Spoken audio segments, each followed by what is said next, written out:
There is a strange and unsettling power in a shared illusion. When a single person sees something that is not there, we call it a delusion. When an entire city, an entire nation, and eventually the entire world sees it, we call it history. We look back at the past and assume that our ancestors were simply naive, that they lacked the sophistication to distinguish between a fantastic fable and cold, hard reality. We tell ourselves that in our modern age, we could never be so easily deceived. But what if the greatest deception of the 19th century was not a simple accident of gullibility? What if the event that paralyzed the world in the summer of 1835 was something far more deliberate? We are taught that it was a mere joke, a newspaper stunt designed to sell a few more copies on the bustling streets of New York. A harmless prank that got out of hand. Yet, when you blow the dust off the original archives, when you read the letters of the people who lived through it, and when you trace the exact sequence of events, the official story begins to fracture. The narrative we have been given does not fully explain the sheer scale of the manipulation. It does not explain the advanced, theoretical science buried within the lie, nor does it explain why the brightest minds of a generation were drawn into the snare. We are about to look into the sky of 1835. We are about to examine the Great Moon Hoax. And as we piece together the fragments of this forgotten summer, you may find yourself asking not how they were fooled, but who, exactly, was testing them. The setting is New York City, August of 1835. It is a time of immense transition. The Industrial Revolution is gathering a ferocious momentum. Steam engines are beginning to cross the land. The clatter of the mechanical age is growing deafening, and a new invention has just taken hold of the public consciousness: the penny press. Before this moment, newspapers were expensive, reserved for the wealthy merchants and the political elite. But suddenly, there are papers that cost only 1 cent. Information has been democratized. For the first time in human history, news can reach the masses simultaneously. The most aggressive of these new papers is a publication called the New York Sun. It is a scrappy upstart, fighting for survival in a brutal market. Then, on Tuesday, August 25, 1835, the Sun publishes an article on its front page that stops the city in its tracks. The headline announces, in authoritative and sober typography, that recent, spectacular discoveries have been made at the Cape of Good Hope by the eminent British astronomer Sir John Herschel. The article claims to be a direct reprint from a highly respected Scottish scientific journal, the Edinburgh Journal of Science. Sir John Herschel was, at the time, the most famous astronomer in the world. His name commanded absolute, unquestioning respect. The Sun reported that Herschel had constructed a telescope of unimaginable power, a lens 24 feet in diameter, weighing 7 tons, magnified by a revolutionary hydro-oxygen microscope. And with this impossible machine, the Sun reported, Herschel had looked at the moon. He had not just looked at its craters. He had pulled the lunar surface so close that he could see the grass. Over the next 6 days, the Sun published daily installments, each more breathtaking than the last. Readers were introduced to a lunar landscape of deep, red hills, glittering crystal formations, and vast, calm oceans. Then came the flora, fields of deep red poppies. Then, the animals. The paper described, in meticulous, clinical detail, herds of miniature brown zebras. It described pale blue unicorns bounding across the lunar ridges. It documented bipedal, tailless beavers that carried their young in their arms and built huts with tall chimneys out of mud. And finally, on the 4th day, the climax arrived. The telescope focused on a ruby amphitheater and revealed the Vespertilio homo. The Batmen, 4 feet tall, covered in copper-colored hair, with wings of thin membrane extending from their shoulders to their calves. The paper described them engaging in animated conversation, building grand temples with roofs of yellow metal, and living in a state of harmonious, intelligent civilization. The city of New York ceased to function normally. The streets were gridlocked with people desperate to read the next installment. The Sun's circulation skyrocketed overnight from 8,000 to over 19,000, making it the most widely read newspaper on the face of the earth. Rival papers, fearful of losing their audiences, began claiming they had also received the original Scottish journals and reprinted the stories as absolute fact. The news jumped the ocean, spreading to London, Paris, and beyond. For weeks, the human race believed, with overwhelming joy and terror, that they were no longer alone in the universe. The official narrative of how this happened is neat, packaged, and widely accepted by modern historians. The history books tell us that the entire event was orchestrated by a single man, Richard Adams Locke. Locke was a Cambridge-educated reporter working for the Sun. The accepted story claims that Locke was a cynical intellectual who was deeply annoyed by a specific trend in the scientific community of his day. At the time, an eccentric but highly popular Scottish minister and amateur astronomer named Reverend Thomas Dick was writing best-selling books claiming the solar system was teeming with life. Reverend Dick had even calculated, using entirely arbitrary math, that exactly 4,200,000,000 people lived on the moon. The official history states that Locke wrote the moon articles as a pure satire. He intended to mock Reverend Dick's absurd theories by taking them to their absolute, logical extreme. He assumed that by introducing blue unicorns and Batmen, the public would eventually realize it was a joke. Instead, the official story goes, the public was entirely too uneducated to understand the satire. They took it literally. The Sun realized they were making a fortune, so they kept quiet and rode the wave of massive profits. Eventually, the truth trickled out, Locke admitted to the prank, and everyone moved on, slightly embarrassed but thoroughly entertained. It is a comfortable explanation. It frames the media as opportunistic, the public as naive, and the writer as a misunderstood satirist. It makes sense of a bizarre event. But when you begin to look closely at the timelines, the documents, and the reactions of the intellectual elite of the era, the official story begins to show deep, undeniable fractures. The first discrepancy lies in the concept of the public's supposedly naive ignorance. The accepted narrative requires us to believe that only the uneducated working classes were fooled. But historical records prove this is entirely false. The intellectual elite were completely captivated. Consider the deputation from Yale University. Yale was the premier scientific institution in the United States. When the articles began running, a group of highly distinguished Yale professors traveled down to New York City. They did not travel to mock the story. They traveled to see the original issues of the Edinburgh Journal of Science. They walked into the offices of the Sun and demanded to see the source material. According to the records of the era, the clerks at the Sun told the Yale scientists that the journals were currently at the printing press across town. The scientists walked across town.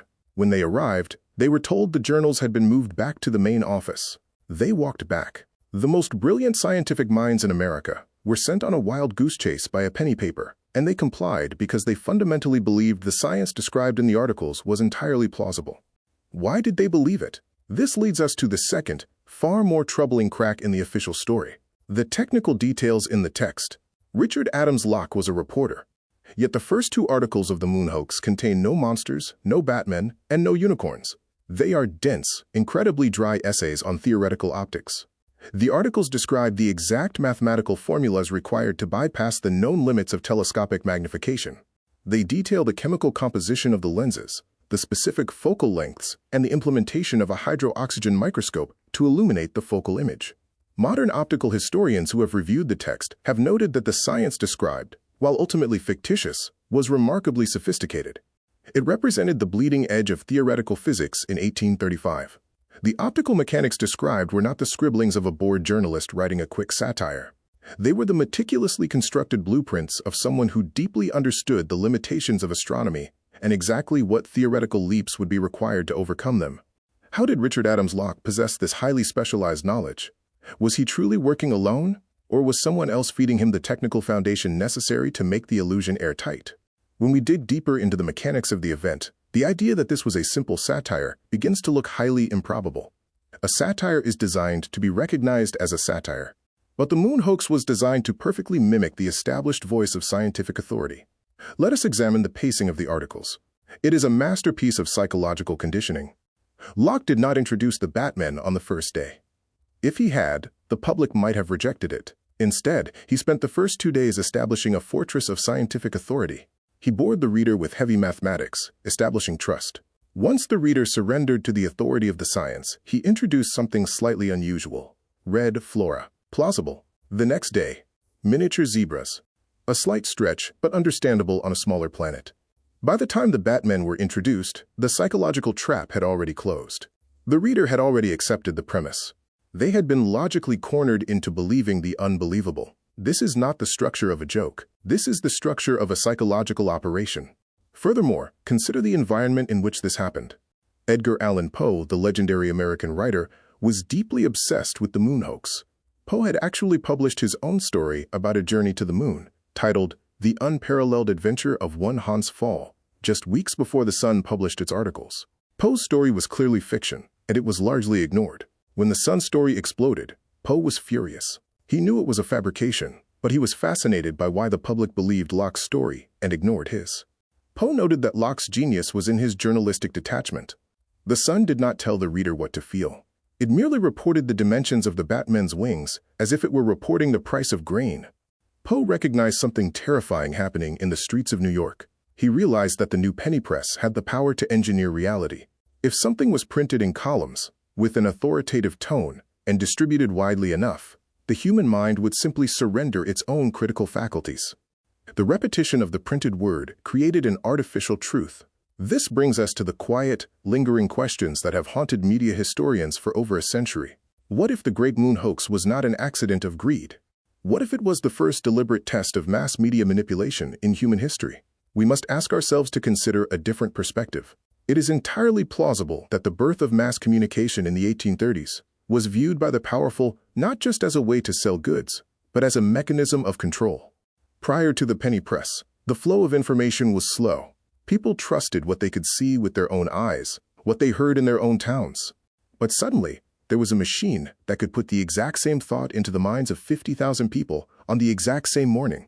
Is it possible that Locke, or whoever was standing behind him, wanted to measure the precise exact boundaries of public credulity? Was this a stress test of the modern mind? The target they chose is highly suspicious. They did not invent a political scandal. They chose to invent a new reality about the universe itself. They pitted the authority of a newspaper against the very cosmos. And the newspaper won.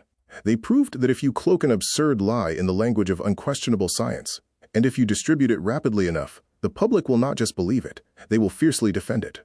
Rival newspapers, too afraid to admit they were out of the loop, verified the lie. They created a consensus of deception. It was the birth of the post-truth era, fully realized in August of 1835. The evidence of this dark triumph is found in the aftermath. The most significant and suppressed aspect of the Great Moon Hoax is not how it started, but how it ended. According to the official story, the public was eventually told the truth, they laughed it off, and Locke confessed. But the actual historical archives reveal a much darker, much more unsettling reality. Richard Adams Locke never offered a grand, public confession in the pages of The Sun. He never wrote an apology explaining his grand satire. The closest he came was a private conversation with a rival journalist, where he supposedly let the truth slip over drinks. But The Sun itself never fully retracted the story. On September 16th, nearly a month after the hoax began, The Sun finally addressed the growing rumors that the story was a fabrication. But they did not apologize. Instead, they printed a deeply cynical column. They stated that even if the story were an illusion, it was a beautiful one.